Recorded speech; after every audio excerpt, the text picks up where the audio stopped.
स्वागत है फ्री की हॉरर चैनल में। यहाँ हम आपको ऐसी डरावनी कहानियां सुनाने वाले हैं जो आपके रोंगटे खड़े कर देंगी और आपकी रातों की नींद उड़ा देंगी। क्या आप भूतिया किस्से, सच्ची डरावनी घटनाएं और अनसुलझे रहस्य सुनने के लिए तैयार हैं? अगर हाँ, तो लाइट बंद कर लीजिए, हेडफोन्स लगा लीजिए और अपने आसपास जरूर देख लीजिए, क्योंकि यहां कुछ भी हो सकता है।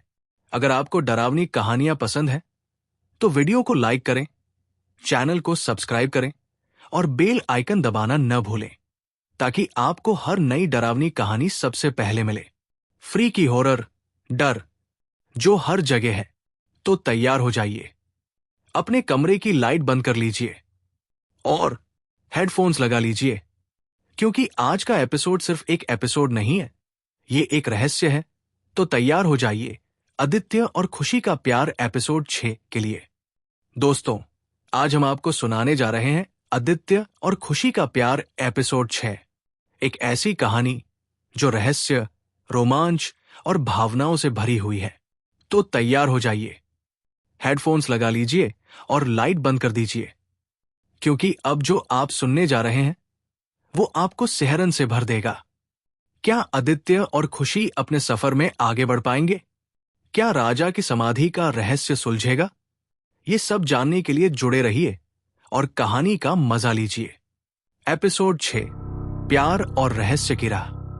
पिछली कहानी, राम जीवन के मंत्रों ने खतरनाक आत्मा को भागने पर मजबूर कर दिया और आदित्य को अस्पताल ले जाया गया। कुछ घंटों बाद जब आदित्य होश में आया तो खुशी की आंखों में आंसू थे। अब वे इस श्राप की जड़ तक पहुंचने और राजा की समाधि तक जाने की योजना बना रहे थे। लेकिन यह रास्ता सिर्फ एक रहस्य नहीं था, यह प्यार और संघर्ष से भरी एक नई कहानी की शुरुआत थी। प्यार भरी एक शाम। अस्पताल से लौटने के बाद आदित्य और खुशी कुछ देर अकेले बैठे। हवेली के एक शांत कोने में खिड़की से चांद की रोशनी अंदर आ रही थी। आदित्य ने खुशी का हाथ थामा, उसके चेहरे को ध्यान से देखा और मुस्कुराया। तुम सच में डर गई थी ना? आदित्य ने हल्के से कहा। खुशी ने गहरी सांस ली और धीमे स्वर में बोली, जब तुम बेहोश थे मुझे ऐसा लगा जैसे मेरी दुनिया ही खत्म हो गई। आदित्य ने उसका हाथ और कसकर पकड़ लिया। मैं हमेशा तुम्हारे साथ हूं खुशी, अब हमें मिलकर इस कहानी को खत्म करना है। खुशी ने हल्के से सिर हिलाया, लेकिन उसकी आंखों में एक अलग सी चमक थी। शायद ये डर से अधिक प्रेम की चमक थी। योजना की शुरुआत। अगली सुबह राम जीवन, प्रिया, आदित्य और खुशी एक साथ बैठे और समाधि तक जाने का सही तरीका खोजने लगे। राम जीवन ने एक पुराना ग्रंथ खोला और गंभीर स्वर में कहा, राजा की समाधि कोई साधारण जगह नहीं है। वहां तक जाने के 3 रास्ते हैं। पहला, जो सीधा जंगल से होकर जाता है, लेकिन वो सबसे खतरनाक है। दूसरा, जो गुप्त सुरंग से होकर जाता है, लेकिन हमें नहीं पता कि वो अब भी सुरक्षित है या नहीं। और तीसरा, जिसे राजा के खास पुजारियों ने बंद कर दिया था, लेकिन अगर हम सही मंत्र का प्रयोग करें तो वो खुल सकता है। प्रिया ने चिंतित स्वर में कहा, अगर समाधि तक पहुंचना इतना मुश्किल है तो हमें किसी अनुभवी इंसान की मदद लेनी चाहिए। आदित्य ने सोचा और फिर कहा, मुझे लगता है कि हमें सबसे पहले सुरंग वाले रास्ते की जांच करनी चाहिए। अगर यह रास्ता अब भी सुरक्षित हुआ तो हमें बाकी खतरों का सामना नहीं करना पड़ेगा। राम जीवन ने सिर हिलाया, ठीक है, लेकिन हमें जल्दी करनी होगी। आदित्य और खुशी के बीच बढ़ती नजदीकियां। रात को जब सब अपने अपने कमरे में थे, खुशी हवेली के बरामदे में आई। ठंडी हवा चल रही थी और चांदनी हर चीज को और भी खूबसूरत बना रही थी। आदित्य वहां पहले से ही खड़ा था, जैसे उसे खुशी के आने का एहसास हो गया हो। क्या तुम सोए नहीं? आदित्य ने हल्के से पूछा। नहीं, दिमाग में बहुत सारी बातें घूम रही हैं, खुशी ने जवाब दिया। आदित्य ने मुस्कुराकर कहा, डर लग रहा है? खुशी ने उसे देखा और धीरे से बोली, डर सिर्फ इस रहस्य से नहीं लग रहा, डर इस बात का भी है कि अगर कुछ हो गया तो। आदित्य ने खुशी के कंधे पर हाथ रखा और धीरे से कहा, जब तक मैं तुम्हारे साथ हूं तुम्हें कुछ नहीं होगा, और जब तक तुम मेरे साथ हो मैं भी अजय हूं। खुशी हल्के से मुस्कुराई और अचानक हवेली के घंटों बाद पहली बार उन्हें अपने चारों ओर का डर गायब होता महसूस हुआ। यह क्षण सिर्फ उनके प्यार का था। अगले दिन की तैयारी। सुबह होते ही चारों लोग समाधि की खोज में निकलने के लिए तैयार थे। राम जीवन ने अपने पुराने ग्रंथों को साथ रखा, प्रिया ने कुछ जरूरी सामान इकट्ठा किया और आदित्य और खुशी ने रास्ते का नक्शा समझने की कोशिश की। यह सफर आसान नहीं होगा, राम जीवन ने गंभीर स्वर में कहा। आदित्य ने दृढ़ता से जवाब दिया, हमें जो भी करना पड़े हम करेंगे। खुशी ने उसकी तरफ देखा और मुस्कुराई। उन्हें मालूम था कि अब यह सिर्फ एक रहस्य की खोज नहीं थी, ये उनके विश्वास, प्यार और साहस की परीक्षा थी। सुरंग के करीब रात के घने अंधेरे में चारों लोग राजा की समाधि तक जाने वाले रास्ते पर बढ़ रहे थे। हवेली से निकलते ही माहौल और भी रहस्यमयी हो गया।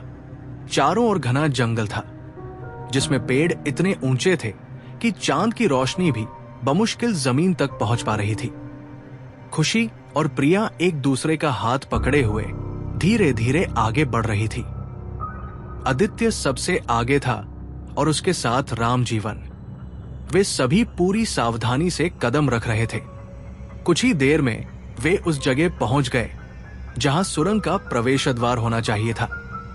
लेकिन जब उन्होंने वहां देखा तो सभी एक पल के लिए सन्न रह गए। भूतिया सुरंग का सामना। सामने एक विशाल पत्थरों से ढका हुआ रास्ता था, जिसके बीच में एक काला, गहरा और डरावना सुराख था। वो सुरंग किसी अंधेरे भंवर की तरह लग रही थी, जैसे एक बार अंदर गए तो वापस लौटना मुश्किल होगा। खुशी ने डर से आदित्य का हाथ पकड़ लिया। ये तो बहुत खौफनाक लग रही है। प्रिया ने भी इधर उधर देखा और कहा, सही कह रही हो खुशी, कहीं ये कोई चाल तो नहीं? राम जीवन ने गहरी सांस लेते हुए कहा, यह वही रास्ता है, लेकिन ये आसान नहीं होगा।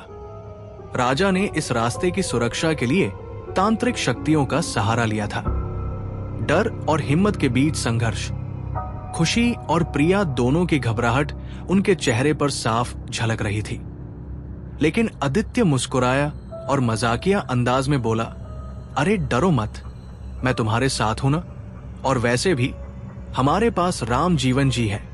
राम जीवन ने हल्के से हंसते हुए कहा, बिल्कुल, पर यह हिम्मत अंदर जाने के बाद भी बनी रहनी चाहिए। सुरंग के अंदर से ठंडी हवा आ रही थी, मानो कोई अदृश्य ताकत अंदर जाने से रोक रही हो। सुरंग में पहला कदम। राम जीवन ने मंत्र पढ़ते हुए सुरंग में प्रवेश किया। उसके पीछे आदित्य, खुशी और प्रिया भी हिम्मत जुटाकर अंदर घुस गए। अंदर घुसते ही एक अजीब सी ठंडक महसूस हुई, जैसे वहां कई सालों से हवा भी बंद थी। चारों ओर घना अंधेरा था और केवल उनकी सांसों की आवाज सुनाई दे रही थी। जैसे ही वे कुछ कदम आगे बढ़े, अचानक जोर की सरसराहट हुई और सैकड़ों चमगादड़ तेज आवाज के साथ उड़ने लगे। अंधेरे में उनकी लाल लाल आंखें चमक रही थी। भागो, आदित्य ने जोर से चिल्लाया। चमगादड़ों के झुंड ने एकाएक उन पर हमला कर दिया। वे सब अलग अलग दिशाओं में भाग गए। खुशी ने डरकर अपनी आंखें बंद कर ली, लेकिन तभी आदित्य ने उसका हाथ पकड़ लिया और उसे एक कोने में खींच लिया। दूसरी ओर प्रिया जमीन पर गिर पड़ी और उसके ऊपर कुछ चमगादड़ मंडराने लगे। लेकिन राम जीवन ने जल्दी से अपने तांबे के कलश से जल छिड़का, जिससे वे गायब हो गए। मशाल की जरूरत। जब सब कुछ थोड़ा शांत हुआ तो आदित्य ने गहरी सांस लेते हुए कहा, हमें यहां बिना रोशनी के आगे नहीं बढ़ना चाहिए। अंदर कुछ भी हो सकता है। राम जीवन ने सिर हिलाया।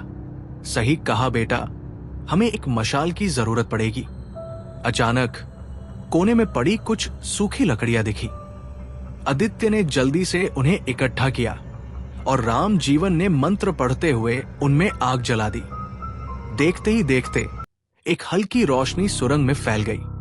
3 रास्ते। अब क्या करें? अब वे फिर से आगे बढ़े। कुछ दूर चलने के बाद सुरंग अचानक 3 अलग अलग रास्तों में बंट गई। अब ये नया झंझट, प्रिया ने चिंतित स्वर में कहा। आदित्य ने तीनों रास्तों की ओर देखा। पहला रास्ता एकदम संकरा और अंधकारमय था।